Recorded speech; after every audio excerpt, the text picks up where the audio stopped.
Yeah, I'll react to that, sure. Hey guys, let's learn. My name's Connor if you're new. Hey, how are you? Can't hear your answer, but I hope you're well. How Canada just got a land border with Denmark. Now it just got, this is 2 years ago, so 2 years ago apparently, it got a land border with Denmark. Real life lore, great channel. Let's learn. World's geography just changed forever. Last month, the world's geography just changed forever. Canada and Denmark are two totally different nations located thousands of miles apart from one another on different continents separated by the entire Atlantic Ocean. But in one significant way, the two nations share one major geographic similarity. Until just last month, in June of 2022, they were two of only 17 countries across the world that shared a land border with just a single other country.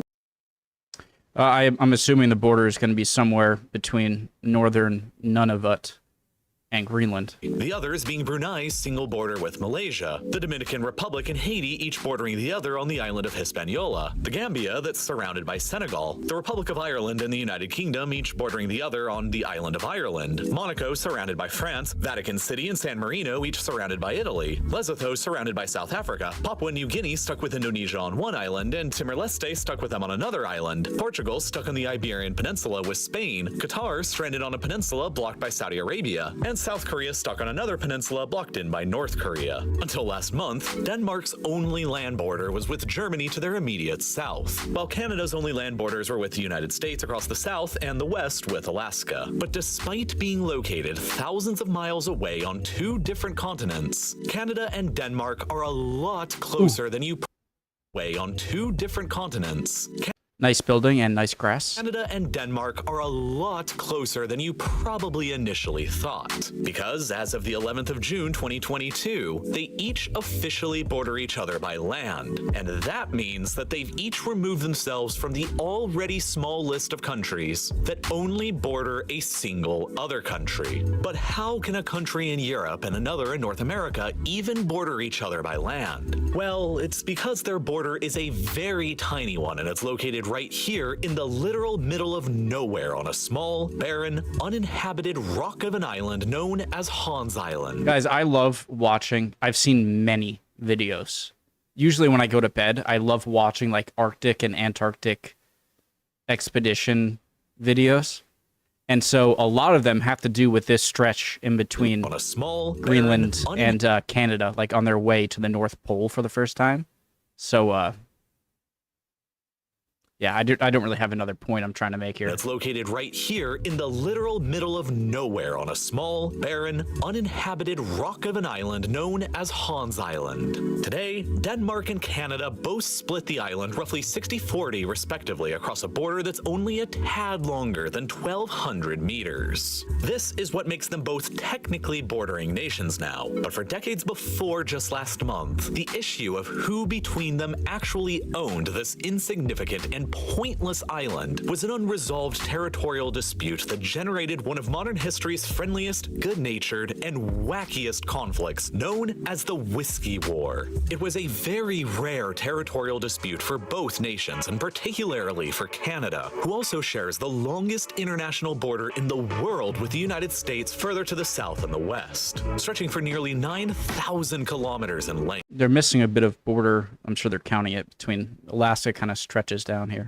From a more European perspective, that is a length of border equivalent to the distance between Portugal and Bangladesh. But despite this massive length, the border between the United States and Canada has been generally calm and peaceful for most of the past 2 centuries, with few disagreements. The only notable disagreement that they have over land today is the maritime border between the two nations off the coast of the U.S. state of Maine and the Canadian province of New Brunswick. Here, the Canadians insist that the maritime border between themselves and the Americans is here, while the Americans, conversely, insist that the maritime border is actually here. It doesn't really matter all that much, save for a couple small islands that are stuck in between the two competing claims here. Machias Seal Island, home to a single controversial Canadian-built lighthouse and visited often. I've heard about this, yeah. often by American tourist boats, and the even smaller and insignificant North Rock. Legally speaking, both the United States and Canada maintain overlapping claims of sovereignty to both of these uninhabited and meaningless islands, which means that they sort of just exist in this weird legal gray zone, the final specks of the North American continent north of the Rio Grande that haven't yet been settled. But somehow even less significant and yet more controversial than these little islands is Hans Island, which for nearly half a century existed as a diplomatic thorn in the side of Canadian-Danish relations.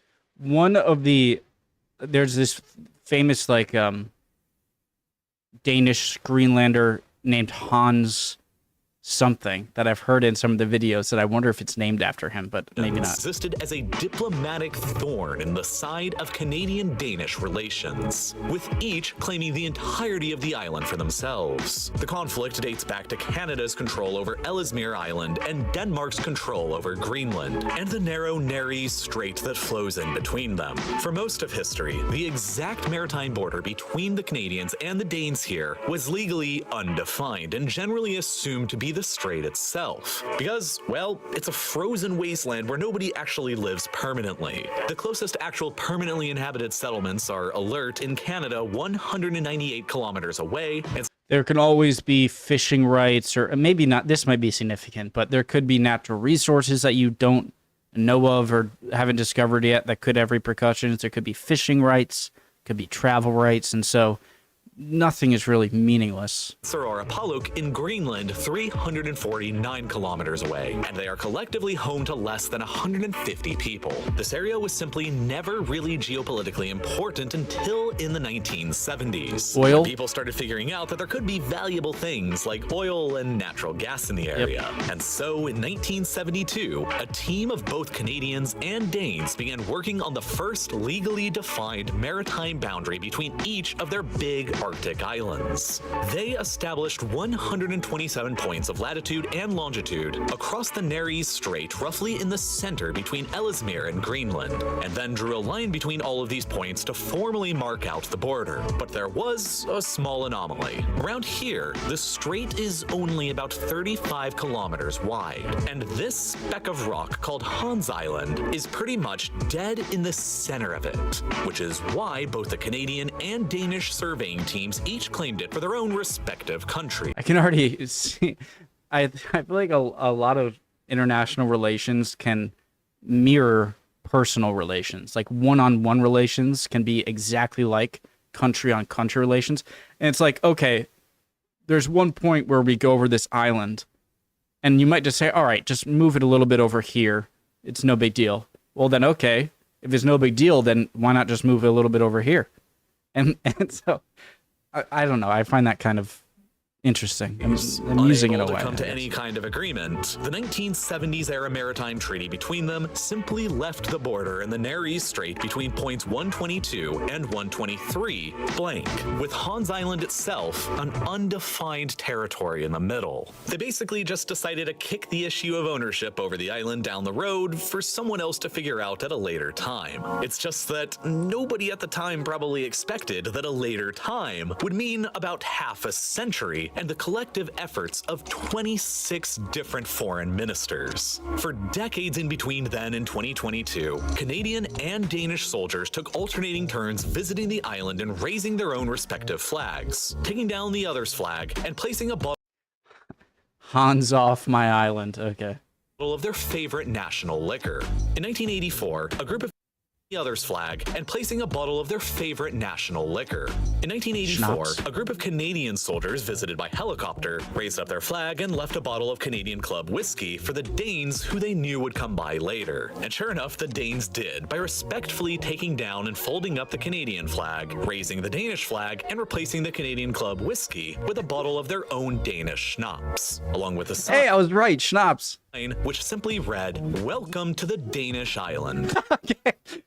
This is teetering on like the border between very funny, friendly banter and like a very serious conflict, maybe. This humorous process kept going back and forth for decades until it got a bit more contentious and a little less friendly in 2005. In that year, the Canadian Defense Minister at the time, Bill Graham, decided to set foot on the island personally to raise up the Canadian flag and assert his nation's sovereignty to it. Just 5 days after his visit, the Danish government filed an official protest to the Canadian government, while the Danish Deputy Premier of Greenland publicly stated that Hans Island had been occupied by Canada. Tensions were at an all-time high, and the Danes decided to send over this fearsome warship to the island to reassert Danish control. But then, the prime ministers of both countries began to call for peace and calm, and both the Canadian and Danish foreign ministers agreed to meet thousands of miles away from Hans Island in New York City to discuss the terms of diplomacy. During that meeting, they essentially agreed to solve the matter diplomatically. Why America wasn't just like, you know what, guys?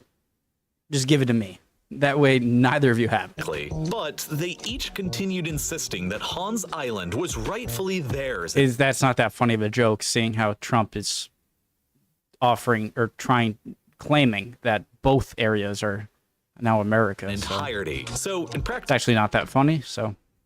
Continued insisting that Hans Island was rightfully theirs in entirety. So, in practice, it didn't really go anywhere, although the Danish foreign minister did agree that he would cancel his ship's mission to the island, and that he wouldn't take down the Canadian flag and rehoist the Danish flag. At least for a while. Beginning in 2012, there were renewed calls within both countries to solve the issue by simply splitting the island in half. Right, why not just take points 123 and 122, draw the straight line, and then just, like, pile down some, like, rebar rods. Boom. That's the half. And then 6 years later from there, in 2018, they each announced a new joint task force to settle the border dispute once and for all, which was finally officially agreed upon another 4 years later on the 10th of June, 2022, with roughly 60% of the island going to Denmark by extension of Greenland's own control, and the other 40% going to Canada's Nunavut territory. And pretty much the only reason why it took so long. There's a Canadian funny saying of, like, how much of the territory of Nunavut is livable, is like, and the answer is none of it. None of it. I thought it was funny. Sorry. Long to Nunavut territory, and pretty much the only reason why it took so long to actually solve was that it was actually pretty convenient politically for both nations to continue keeping it unsolved. Canada and Denmark have been allies with one another for a very long time and have enjoyed friendly relations for decades, going back to them each being founding members of the NATO alliance in 1949. If you pay closer attention to the actual dates when the Canadians and Danes made their highly publicized visits to the island, raising their flags and leaving behind their national liquor, they generally always took place soon before election season in each country. It was an easy method for both governments to just kick up some patriotic feelings and sentiments right before an election that literally had no risk or downside at all. Both Copenhagen and Ottawa had obvious political incentives to keep dragging out the irrelevant conflict for decades, especially once it was discovered that the island didn't have any resources, and any potential oil or gas nearby would probably be too expensive to drill and economically unviable. Hans Island was always politically valuable to keep contested, but then in 2022, it suddenly became politically valuable instead to actually solve it. In February, the Russians shocked much of the world when they decided to settle their border disputes with Ukraine by launching an enormous and bloody invasion with hundreds of thousands of troops, culminating in the biggest war seen on the European continent since the end of World War II, that has already caused tens of thousands of violent deaths and millions of refugees, accompanied by a newfound global sense of uncertainty and fear for the future not seen since the end of the First Cold War. And this is not even mentioning the more recent, again, this is 2 years ago, so this was during, this video was put out during the Ukraine invasion, but still before recent American election and Trump's beef, it's putting it lightly, with Canada and Denmark. Beef isn't the right word, just stupid crap. What better way for the governments of Canada and Denmark, two NATO allies, to place a spotlight on Russia's own military aggression in Europe by solving their own long-standing territorial dispute over Hans Island peacefully. The matter That's so great, and they kept tradition of like having the two kinds of liquor. own long-standing territorial dispute over Hans Island peacefully. The matter is all the more pressing to the Arctic members of NATO like Canada and Denmark, along with the United States, Iceland, and Norway, because in recent years, the Russians have been rapidly remilitarizing their region of the Arctic with airfields, radar stations, highly increased troop deployments, and even the presence of nuclear missiles and torpedoes. As the Arctic continues to warm throughout this century, it will become one of the greatest arenas of conflict in the new 21st century Cold War between NATO on the one side and the Russians and Chinese over on the other. And looking I'm not going to say it. forward into this inevitable future, keeping an unresolved territorial dispute open between two NATO allies within the Arctic, no matter how friendly and cordial, would have been an unwise decision geopolitically. And so, the time had finally come for Denmark and Canada to solve it once and for all, and formally become neighbors by land as well as by sea. After all, a lot of what's happening today are the consequences of what happened yesterday, last year, and even last century and beyond. Keeping up with current events is essential to your ability to understand Brown the news? way our world works. And I get to do that Morning every Brew. single day by reading all of the new short articles posted to Morning Brew every morning. And that's what I love. You know what I think would have been really fun? Maybe it would have been just too much effort, but acknowledging the new border across the island, and then having each prime minister sit on a table that is directly in the center of the border, and then drinking the other country's schnapps or liquor, whiskey or whatever. I think that would have been cool.